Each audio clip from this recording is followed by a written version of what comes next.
नमस्कार, स्वागत है आप सभी का। एडेड जूनियर शिक्षक भर्ती को लेकर के बात करेंगे। यहाँ पर कल पीएनपी सचिव साहब से मुलाकात की गई थी और संशोधित परिणाम जारी करना है उसको लेकर के बात किया गया था कि ताकि अब आगे कोई भी गड़बड़ी ना हो। इसके पहले साथियों जिनके नंबर कम हुए थे उन लोगों ने तो आपत्ति की थी, लेकिन ऐसे भी बहुत सारे कैंडिडेट्स हैं जिनके नंबर बढ़े हुए हैं। ये जानकारी आप लोगों के माध्यम से ही समय समय पर आप मिलती रही है। हालांकि ऐसे जिनके भी नंबर बढ़े हैं ना तो उन अभ्यर्थियों ने कभी बताया कि हमारा नंबर बढ़ा है या फिर ना ही उन लोग कभी आपत्ति करेंगे उस पर। और इसमें यहाँ तक कि एक कैंडिडेट्स का ये भी कमेंट था कि कोई उनके जानने वाले थे तो जिनका नंबर 113 नंबर था और उनके जो है 133 नंबर हो गए थे रिजल्ट में। रिवाइज्ड आंसर की से 113 नंबर था। तो यानी ओएमआर की स्कैनिंग प्रक्रिया में जिस एजेंसी का चयन किया गया तो उस एजेंसी के द्वारा या जो भी उसमें गड़बड़ियाँ पाई गई हैं ये बहुत बड़ी गड़बड़ी है, क्योंकि यहाँ पर लाखों 2,72,380 अभ्यर्थियों ने परीक्षा दी थी और इसमें से कुछ ओएमआर या एक भी अगर ओएमआर की गड़बड़ी अगर होती है, किसी के नंबर अगर घटते हैं बढ़ते हैं तो उससे कहीं ना कहीं पूरी भर्ती प्रक्रिया प्रभावित होती है, पूरी पारदर्शिता ही प्रभावित होती है। खैर यहाँ पर संशोधित परिणाम जारी होगा और सभी का जो है रिजल्ट रिवाइज होगा, पुनर्मूल्यांकन होगा, लेकिन जिनके अंक रिवाइज्ड आंसर की से जितने होंगे आपके रिजल्ट में आने के बाद आपके नंबर में कोई परिवर्तन नहीं होने वाला है। अगर ऐसा होता है तो कहीं ना कहीं फिर से वही चीज़ें आ जाएंगी। और बाकी जिनके नंबर कम है, 1 या 2 नंबर कम है, 2 नंबर भी कुछ लोगों के कम है तो वो नंबर आपके बढ़ेंगे 100%। और जिनके नंबर ज़्यादा हुए होंगे तो फिर आप उनके नंबर भी कम होंगे। इसके अलावा आप देखेंगे तो अभी नई एजेंसी का चयन भी किया जाएगा पीएनपी स्तर से और ये सब चीज़ें ऐसी होती हैं जो पूरी तरह से गोपनीय रहेंगी। कोई भी बात कभी भी शेयर नहीं किया जाएगा, ये हम लोग अच्छे से जानते हैं, भली भांति जानते हैं। और ना ही हम लोग ये चीज़ें जान सकते हैं पीएनपी सचिव से कि कब तक जो है ये कार्य पूरा होगा। बस हम लोग यहाँ पर एक एक्सपेक्ट कर सकते हैं कि 5 जुलाई से पहले पहले मामला अगर फाइनल करना है सरकार को, और जिस बात की पूरी उम्मीद भी है तो 5 जुलाई से पहले पहले 30 जून या उसके आसपास जो है एडेड जूनियर शिक्षक भर्ती का संशोधित परिणाम घोषित किया जा सकता है।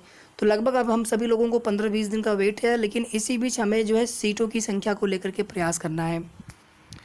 एक कमेंट आया था किसी बहन का, उन्होंने बोला कि आपने 6000 सीट कहा था या फिर, तो हमने ऐसा कभी नहीं बोला है कि 6000 पे भर्ती होगी, 4000 पे भर्ती होगी। हाँ, जो चीज़ें जानकारी निकल करके आई थी वो हमने आपको बताया था कि लगभग इतनी सीटें खाली हैं। और जो अध्याचन का प्रस्ताव भेजा गया था बिल्कुल प्रारंभ में निदेशालय के द्वारा पीएनपी को 1894 यानी 1504 + 390 का प्रस्ताव भेजा गया था, लेकिन भर्ती उस पर तो हो ही नहीं है। भर्ती उस पर होगी जो निदेशालय ने शासन को प्रस्ताव भेजा है। पहले ये हो रहा था कि 35 से 1 के अनुपात में, फिर उसमें अब पता नहीं कौन सा फार्मूला लगाया गया, ये तो पता ही नहीं चल पा रहा है। कुछ चीज़ें कन्फर्म ही नहीं हो पा रही सीटों को लेकर के, किसी को नहीं पता है कि कितने पदों पर भर्ती होगी। इसलिए हम सभी को अपने स्तर से प्रयास करना है और आगे की जो भी प्लानिंग होगी हम सभी की वो भी आप सभी के बीच में समय पर साझा किया जाएगा। एक आप देखेंगे कि पीएनपी के पास एक और काम यहाँ पर शुरू हो चुका है। डीएलएड के लिए ऑनलाइन आवेदन 15 जून से प्रारंभ, 6 जुलाई तक आवेदन लिए जाएंगे, 7 तक जो है शुल्क जमा करने की लास्ट डेट और 9 तक जो है प्रिंट आउट लेने की लास्ट डेट। तो ये कार्य देखिए बिल्कुल समय पर हो रहा है। और इसी बीच में अपनी भी भर्ती का मामला है, ओएमआर शीट की दोबारा से स्कैनिंग है। तो कल पीएनपी हमारे जो भी भाई गए थे आप यहाँ पर इमेजेस के माध्यम से देख सकते हैं। और नीचे आप देख सकते हैं परीक्षा नामक प्राधिकारिक कार्यालय एलनगंज के बाहर प्रदर्शन कर शिक्षक भर्ती परीक्षा की कापियों ओएमआर शीट का पुनर्मूल्यांकन की मांग करते अभ्यर्थी। तो पुनर्मूल्यांकन की मांग नहीं की जा रही बल्कि पुनर्मूल्यांकन में कोई गड़बड़ी न हो इस बात की मांग की जा रही है। दोबारा ओएमआर सीट जांचने में पारदर्शिता को किया प्रदर्शन। एडेड जूनियर हाई स्कूलों में शिक्षक भर्ती की ओएमआर सीट की दोबारा मूल्यांकन पारदर्शी तरीके से करने की मांग को लेकर के अभ्यर्थियों ने गुरुवार को परीक्षा नियामक प्राधिकारी कार्यालय के बाहर प्रदर्शन किया। यहाँ पर भी आप देखेंगे जो अध्याचन वाला प्रस्ताव भेजा गया था निदेशालय के द्वारा पीएनपी को, जो भर्ती प्रारंभ की जा रही थी, प्रस्ताव भेज दिया गया, उसके बाद परीक्षा पीएनपी को कराना था। तो उसमें एक अध्याचन का एक प्रस्ताव होता है, भले ही शासनादेश में कहीं पर भी पदों की संख्या ना लिखी हो, लेकिन उसके अकॉर्डिंगली पदों की संख्या सहायक अध्यापक में 1504 + 390 प्रधानाध्यापक की।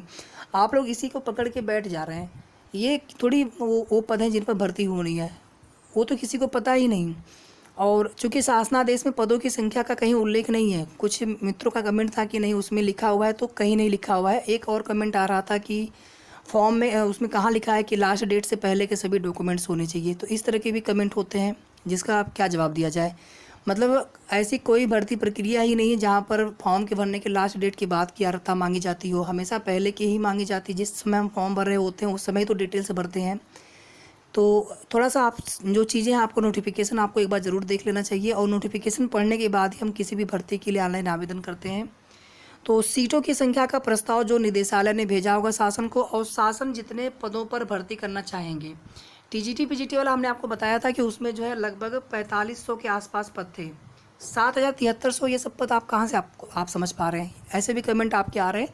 7300 पद तब थे जब इसमें प्रधानाचार्य वाले भी जो पद शामिल थे, जो अध्याचन वाला बात कर रहा हूँ मैं। बाकी वैसे तो 27,000 पदों पर भर्ती की मांग की जा रही है। तो 7300 में से लगभग 1900 सीटें आप निकाल दीजिए, और उसके बाद फिर लगभग 600 से 700 के आसपास और सीटें कम हो गई थी, जो वे अध्याचन की सीटें भी भेज दी गई थी, जिन पर जो है नियुक्ति अभी हो नहीं पाई थी, जो चयनित शिक्षक थे टीजीटी पीजीटी 2016 के भी और 21 के भी। तो इस वजह से उन पदों का अध्याचन नहीं भेजना चाहिए था, लेकिन चूंकि वो पद जुड़ गए थे गलती से, फिर उन पदों को माइनस किया गया। तो उसके बाद फिर फाइनली जितने पद बचे उतने पदों पर भर्ती चल रही है। तो थोड़ा भैया आप सभी भी ट्वीट किया करिए, जैसे आज ये न्यूज़पेपर में दिया हुआ है, तो इसको इस कटिंग को लेकर के थोड़ा आप लोग भी ट्वीट करिए। और जो ट्वीट मिले आपको, हमारा मिले या किसी का भी मिले, आपस में भी रीट्वीट भी करना है। कुछ ना कुछ तो प्रयास हम कर सकते हैं कम से कम। मान लीजिए हम डिस्टेंस बहुत ज़्यादा है, नहीं आ पाते हैं लखनऊ प्रयागराज, कम से कम अपना कार्य हम जो कुछ भी कर सकते हैं अपने स्तर से, हमें वो करते रहना है। वीडियो को आप सभी प्लीज़ लाइक और शेयर कर दिया करिए। धन्यवाद साथियों।